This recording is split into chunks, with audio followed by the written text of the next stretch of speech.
Coucou, j'espère que vous allez bien. Ici Octobre, bienvenue sur Vicos, le podcast où on parle des victimes et où on les aime. J'espère que vous allez bien. L'actualité du moment est absolument retentissante avec le procès d'Adèle Haenel, que je suis évidemment avec beaucoup d'attention. J'ai été très émue ce matin en lisant ce qui s'était passé hier. Adèle Haenel est sortie de la salle en disant à Christophe Rougia « ferme ta gueule », ce qui est quand même assez fort. Et ses avocats ce matin ont raconté pourquoi elle est partie. Et il s'avère que au moment où Christophe Rougia devait parler de sa vie privée, enfin il y a un moment où l'agresseur prend un peu la parole pour raconter ses antécédents. Donc si on n'a pas de casier judiciaire, globalement ça va très vite. Christophe Rougia s'est servi de ce moment pour dire qu'il a toujours été un Pygmalion pour Adèle. Un Pygmalion, c'est un maître et son élève, un homme savant et une fille ignorante, et donc le maître apprend tout à la jeune fille. Donc il se plaçait comme un tuteur un peu, qui lui apprenait les choses du cinéma. Et à ce moment-là, donc au moment donc où il devait raconter sa vie, il en profite pour dire que c'est lui qui a choisi le nom d'Adèle Haenel, puisque Haenel était le nom de famille de sa grand-mère, il me semble, à Adèle. Et c'est lui qui lui a dit « prends Adèle Haenel » parce que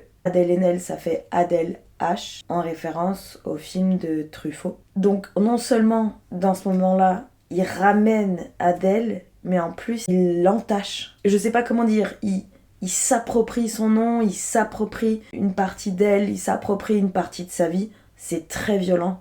J'en ai pleuré ce matin. Évidemment, ça a fait écho à ma propre histoire. Ce rapport au nom, il est évidemment crucial. Moi, j'ai changé de nom suite à mon procès. Parce qu'en fait, je ne voulais plus que mon ancien prénom soit collé à moi. Parce qu'il avait été sali par l'homme qui m'a agressée. Et je comprends qu'Adèle ait pété un plomb et est sortie ferme ta gueule à ce moment-là. Parce qu'il vient piétiner son identité, quoi. On se rend pas compte ce que c'est un nom, mais d'un coup, il vient ramener l'idée que c'est lui qui l'a façonné, lui qui l'a choisi et qu'elle le porte encore aujourd'hui. Ça me dégoûte profondément qu'il ait osé faire ça. C'est une emprise. Ouais, c'est ramener une emprise sur elle. Et elle a dit ferme ta gueule. Elle a dit va te faire foutre. Je l'admire beaucoup et je suis vraiment tellement admirative de son courage. Parce que c'est une personnalité publique. Donc elle s'expose à tout, comme Gisèle l'a fait il y a quelques temps.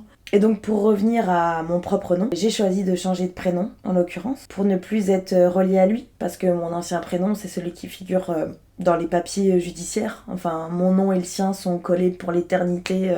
L'éternité, j'abuse un peu, je suis un peu mégalo, mais en tout cas, pour toute ma vie, et peut-être un petit peu après, il y aura mon nom et le sien collés. Et ça me dégoûte. Enfin, ça me dégoûte. Je n'ai pas envie.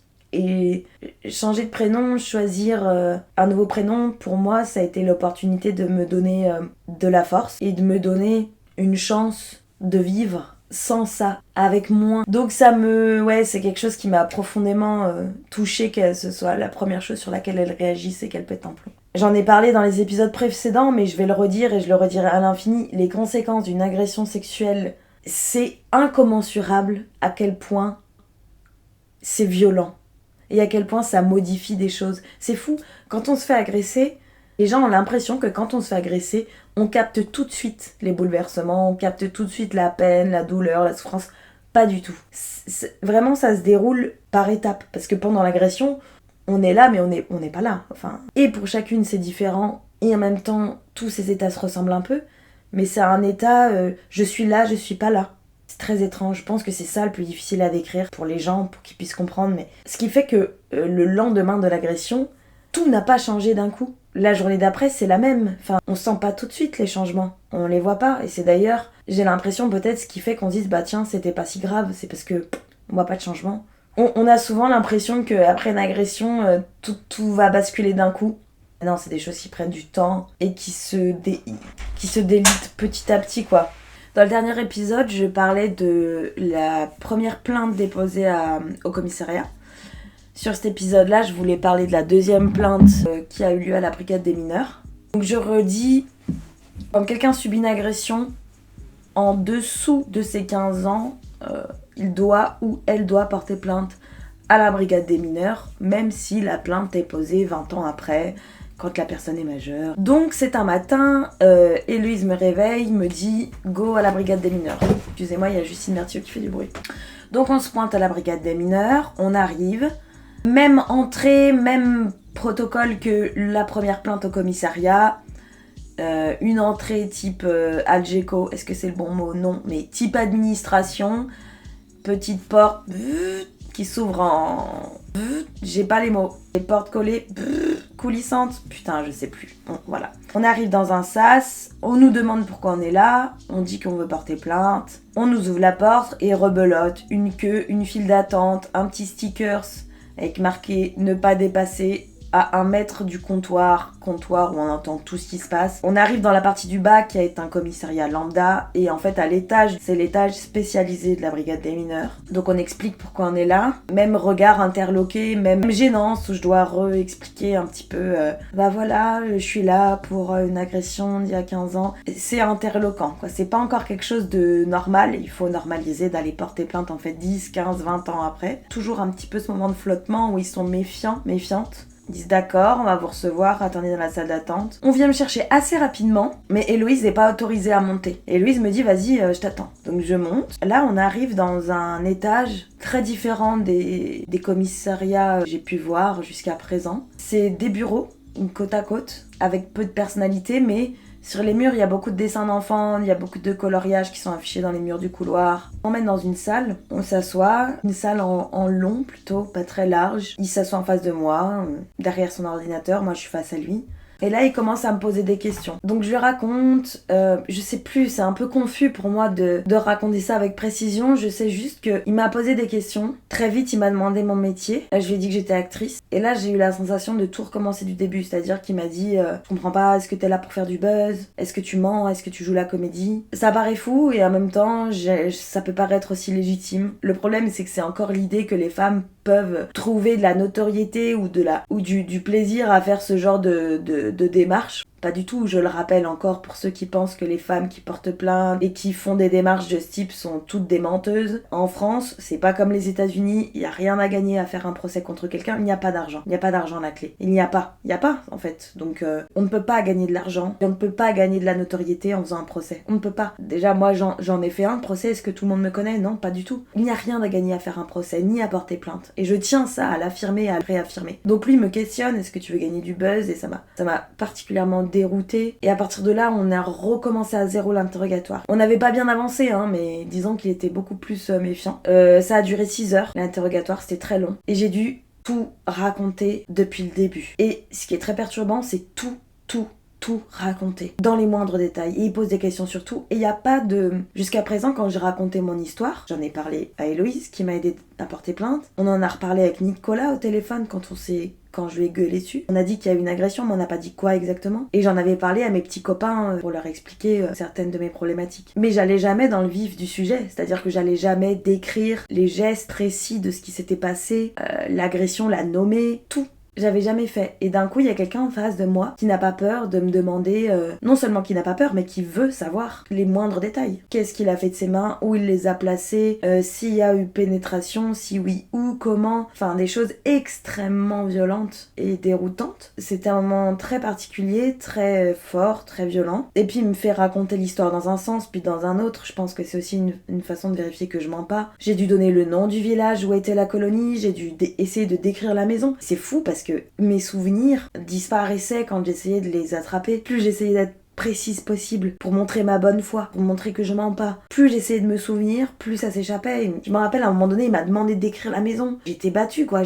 C'était une grande maison en pierre, avec des dortoirs. Qu'est-ce que je pouvais dire d'autre? Donc après, bon, avec quelques éléments, lui, il a réussi à retrouver la compagnie de la colonie de vacances, le nom de la colonie de vacances. Il m'a montré des photos de maison, j'ai eu la sensation d'en reconnaître une. Mais c'est vraiment, cette mémoire, elle est pas fiable. On a l'impression de se rappeler de tout et en fait on se rappelle de rien. Il y a rien qui est précis. C'est comme des flashs. Puis comme moi, la colonie de vacances, elle a duré sur 2 semaines, il y a eu plusieurs fois des agressions dans des lieux différents, de manière différente. Mais il y a eu un jour où ça a commencé, il y a eu le premier jour. Et pour moi, c'est la première agression la plus grave. C'était dans une nuit pendant un bivouac. Et il faut essayer de tout décrire, mais on veut être précis, mais on se rappelle pas. Il y avait une fille à côté de moi, mais comment elle s'appelait, cette petite fille? Et après, j'ai essayé de dire qu'il y avait un moniteur qui, à un moment donné, m'avait posé des questions pendant la colonie de vacances en me demandant si j'avais un problème avec le directeur de la colonie de vacances parce qu'il était un peu suspect. Et j'ai pas pu dire oui à ce moniteur-là. J'avais peur, j'avais honte. Et ce moniteur-là, dans mes souvenirs, il s'appelle Arthur. Mais est-ce qu'il s'appelle vraiment Arthur? Je n'en sais rien du tout. Et le décrire physiquement,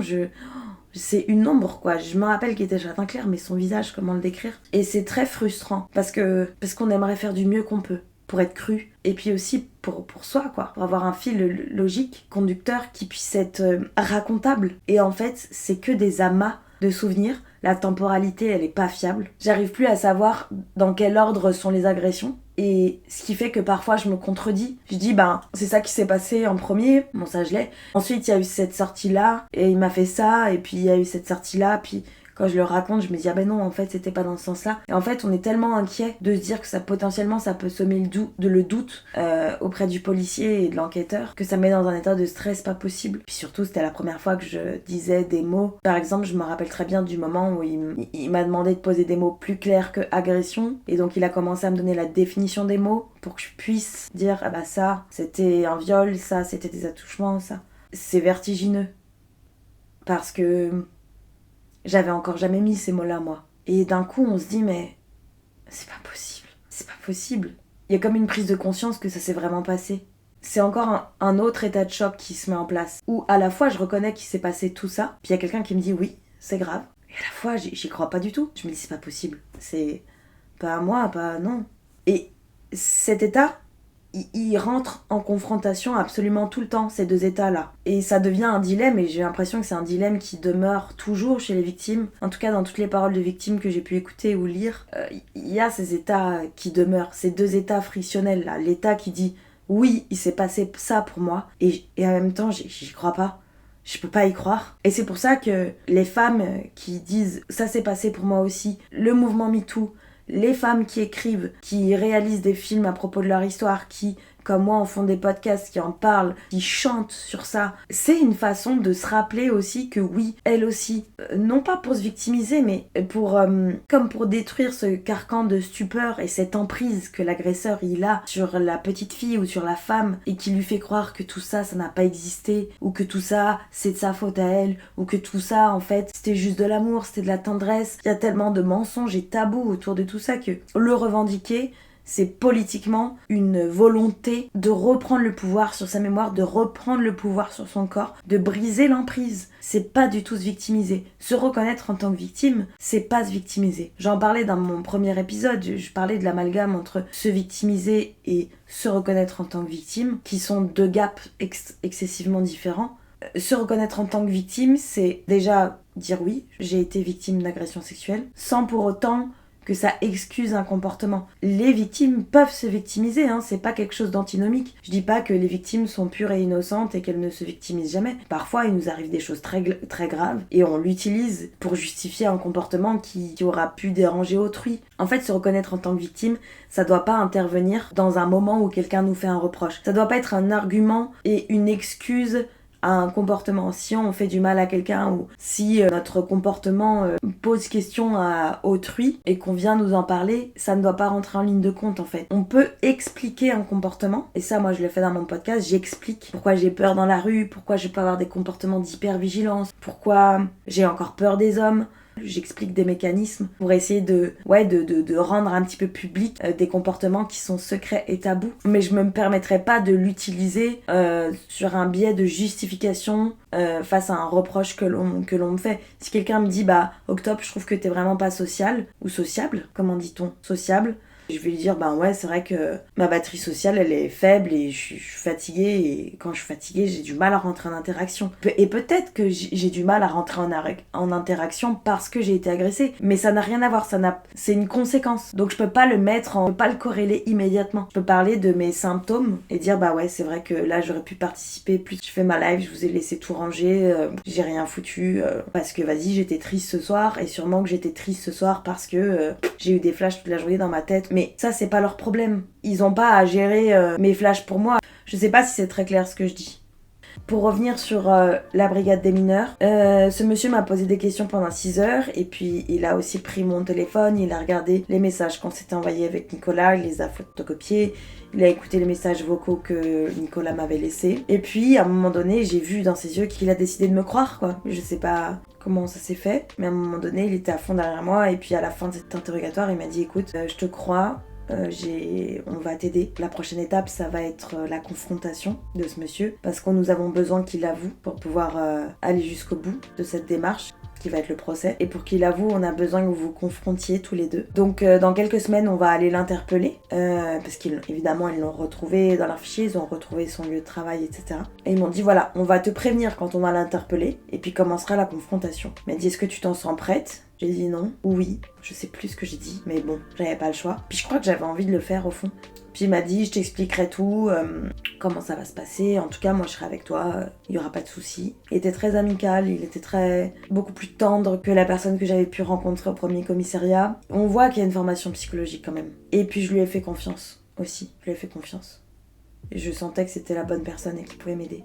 Et puis il m'a filé le numéro d'une avocate et il m'a dit appelle-la, tu en as besoin. Et je suis rentrée chez moi et j'en avais toujours pas parlé à mes parents. Et là je me suis rendu compte qu'il fallait que je leur en parle et que je leur annonce. Et ça c'était encore une sacrée histoire que je vous raconterai au prochain épisode. Merci beaucoup de m'avoir écouté. Vous êtes de plus en plus nombreux et nombreuses à suivre ce podcast. Ça me fait énormément plaisir. N'hésitez pas à commenter, à liker, à partager. Et puis prenez soin de vous. Les numéros sont toujours dans la barre d'infos. Je vous embrasse fort. Ciao!